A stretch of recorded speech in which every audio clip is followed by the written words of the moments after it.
Assalomu alaykum Tumi House YouTube kanali obunachilari. Avvalambor Allohning fazli va sizlarning yordaminglar bilan har bitta videomizga e'tibor berib, like bosib, bizlarni qo'llab-quvvatlaganinglar uchun mana bizlar hozir aeroportga samolyotni obqol qilgani keldik.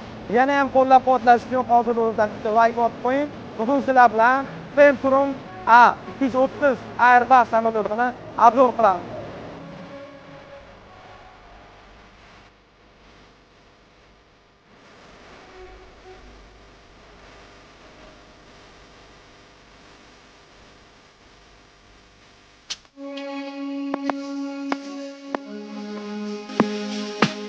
Yoshligingda kim bo'lasan desa, lyochik bo'laman deb aytardi ko'pchilik. Biz lyochik bo'lmadik-ku, lekin bugun sizlarga lyochiklarning kiyimida samolyotni obzor qilib beramiz. Bu uchun Centrum kompaniyasiga kattakon minnatdorchiligimizni bildiramiz. Shunchalik sharoitli qilib, kirish oson bo'lmadi, xavfsizlikdan o'tish kerak ekan, navbatga yozilish kerak ekan. Har bitta olib kirilayotgan qurilmani, hattoki oddiy bitta telefon bo'lsa ham yozdirib, keyin kirish kerak ekan.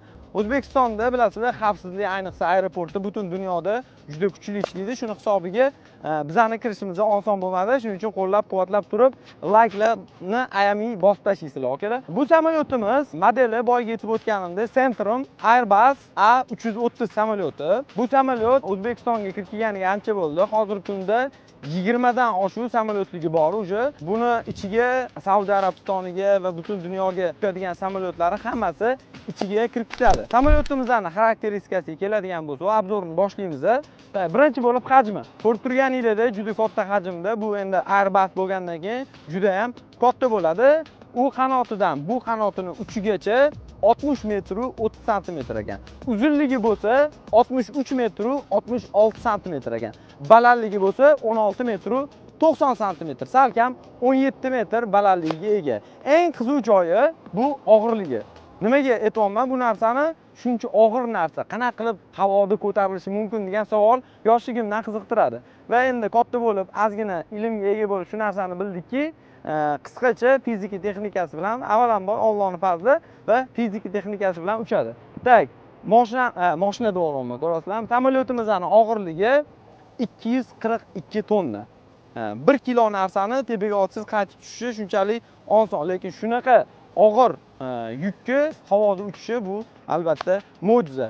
O'zi qanaqa qilib uchadi desa, bir dehqonchasiga tushuntirganda, bu aerodinamikani hisobiga uchadi. Ya'ni qanotlari pastga bosgan paytda pastiga havoni siqadi va tepaga ko'tariladi. Va yonidagi dvigatellarni ko'rishingiz mumkin. Bu shunaqa havo tortib, kuchli havo chiqarganning hisobiga maksimal tezligi masalan 900 gacha yetadi. Va qolgan ma'lumotlarni motor dvigateli va qanotlari oldida beramiz. Ketdi. Rolls-Royce kompaniyasi faqat avtomobil ishlab chiqaradi deb o'ylagan okalarning diqqatiga, Rolls-Royce samolyotlar uchun dvigatellar ishlab chiqarib beradi. Masalan, Rolls-Royce Trent degan dvigatel ko'rishingiz mumkin. Maksimal tezligi aynan bu samolyotniki 871 km/soat. Har bitta dvigatelda 70 mingtadan ot kuchi bor. Ya'ni ikkita dvigatelda 140 ming ot kuchi. Agar mabodo samolyot bu dvigatel bilan havoda ketayotgan paytda bittasi ishdan chiqib qoladigan bo'lsa, bitta dona dvigatelni o'zi bilan eng yaqin aeroportgacha borib qo'na oladi.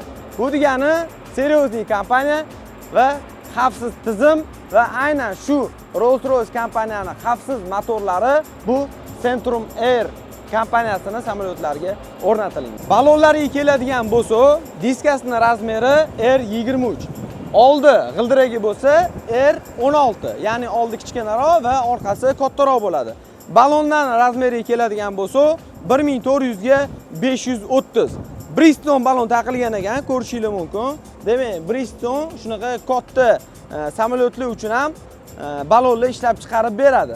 Va yana bitta qiziqarli fakt, ko'pchilik o'ylaydi buni tosh ballon bo'lsa kerak deb o'ylaydi. Chunki 242 tonnali katta bir maxluqni ko'tarib turish uchun ballonlar havoda turishi bu sal aqlga to'g'ri kelmaydi. Lekin endi bu olimlar shu narsani ixtiro qilishgan desa ham bo'ladi. Buni ichida havo emas, balkim azot urilgan bo'ladi. Va bu azot o'sha katta bosimni ham o'zini ichiga ola oladi. Ya'ni buning ichida shunaqa katta bosim urilgan bo'ladiki, bemalol 242 tonnani ko'tarishga mo'ljallangan bo'ladi. Va ko'rishingiz mumkin, har bitta ballon 22 ta boltda qotgan bo'ladi. Va qiziq savol, samolyotda baki qayerda joylashgan? Men o'zim ham oldin qiziqardim, yaqinda bildim. Samolyotda baki ikkita qanotida va qanotini o'rtasida tutashgan joyda joylashgan bo'lar ekan. Bu nima uchun qilinadi desa, agarda samolyot qo'nayotganda avariylik holatga tushib qolsa, masalan, balloni ochilmay qolsa yoki qo'ngan paytda balloni sinib ketadigan bo'lsa, shunda bilasizlar, tagidan iskira chiqadi va iskira bakni portlatib yuborish ehtimoli baland. Shuning uchun mana shu qanotiga joylashtirishgan bo'lar ekan. Endi hajmiga keladigan bo'lsa, aynan shu Centrum Airbus A330 baki deyarli 100 tonnaga yaqin ekan. Aniqroq aytadigan bo'lsa, 97530 litr. Bu benzin bilan siz taxminan 11000 kilometr masofani bosib o'tsangiz bo'ladi. Bu degani siz dunyoni yarmini aylanib chiqishingiz mumkin yoki aniqroq aytadigan bo'lsak, Londonga borib qaytib kelishingiz mumkin. Yana bitta qiziqarli fakt, ko'pchilik o'ylaydi, samolyotlar benzinda, 100 benzinda harakatlanadi deb o'ylaydi. Aslida esa maxsus aviatsionniy Jet A1 degan yoqilg'i quyiladi va shu yoqilg'ida harakatlanadi. Agar mabodo bu yoqilg'ini mashinaga quyiladigan bo'lsa, menimcha porshillari erib yopishib ketsa kerak. Sizlarga bortda qisqacha obzor qilib beraman. Qarang aka, umumiy hisobda o'zi bunaqa modeldagi samolyotlarda 405 tagacha yo'lovchi o'rindig'i joylashtirilgan bo'lar ekan. Lekin unda orasi tor bo'lib qoladi. Bunda bo'lsa 347 ta o'rindiq joylashtirilgan. Nimaga? O'sha yo'lovchilar qiynalmasin, keng, oyog'i uzun yoki katta odamlar ham mazza qilib ketsin deb turib, shunaqa kamroq o'rindiq joylashtirishgan, lekin qulayligi juda ham, komforti juda ham zo'r. Va sidenlarni ko'rishingiz mumkin, charmdan ishlangan, polni lattali emas. Tak, yana qulayligi keladigan bo'lsa, mana bu yurish yo'liga ham kattagina qilingan. Umumiy bortda eniga, kengligi 5 metr 28 sm. Tak, bu tarafda ko'rishingiz mumkin, bagajni qo'yish uchun joy. Bu ham chuqur-chuqur qilingan, ko'ryapsizlar. Ya'ni bitta chamadonni uzunachasi solsangiz ham kattaroq chamadon bemalol ketadi. Ko'rishingiz mumkin, bitta yukxonasiga 50 kilogramdan 60 kilogramgacha bo'lgan vaznni bitta dona yukxonani o'zi ko'tara oladi. Xo'p, sidenani qulayligi keladigan bo'lsa, aka, ko'ryapsiz, yotadi, asosiysi yotadi. Bir xil samolyotlarda yotmaydi mana shu narsa. Eng oldi tarafida o'tirsangiz agar, mana shunaqa podstolnik bor, ovqatlanish uchun, bu yerda bemalol telefonlaringizni va planshetlaringizni qo'yib foydalanib ketsangiz bo'ladi. Va yana bitta eng asosiy narsalardan bittasi bu mana shu boshligiga yostiqcha bo'ladi. Chunki ko'pincha holatda bu bir xil samolyotlarda bo'lmaydi, mana shu bosh qiyshayib qoladi, bo'yin og'rib qoladi. Shuni hisobiga mana bu narsasi bo'lgani, uzoq safarlarga ketayotganda ham bu juda ham qulay bo'ladi. Undan tashqari bu tarafida AUX va zaryadlash portlari mavjud. Ko'rishingiz mumkin, sidenani eng oldi tarafdagi qulayligi va orqa tarafdagi qulayliklarni ham ko'rsangiz bo'ladi. Mana orqa tarafdagi, endi bu narsani hamma biladi, bu tarafda monitorlari joylashtirilgan va bu tarafdan podstolniga tushib keladi. Agar xohlasangiz, podstolnikni yon tarafida mana bunaqa jurnalni qo'yib qo'yishga, o'qish uchun ham joylar qo'yilgan. Xullas, komforti kattaligi juda ham qulay. Va ko'pchilik pilot xonasini ko'rgisi keladi va bu knopkalar nimaligini bilgisi keladi. Men sizlarga qisqa va lo'nda qilib tushuntirib qo'yaman. Engine 1, engine 2, mana bu zavat qilish knopkasi bo'ladi va bu gaz. Gazni bosiladi va samolyot ko'tariladi. Va o'ng tarafimizda bo'lsa rul. Bu joystik chapga, o'ngga qaylishi uchun va to'xtagandan keyin mana bu yerda orqa qanotlarni ko'tarib to'xtaladi va ko'rishingiz mumkin, mana bu ruchnoy knopka bo'ladi. Qo'ldan kelgancha, Alloh qodir qilgancha obzor qildik. Qisqacha mehnatimizni qadrlash maqsadida bitta like bosib qo'yasiz, aka. Xudo xolasa, keyingi videolarimiz inshaalloh raketaga bo'lsin, duo qilib turasizlar.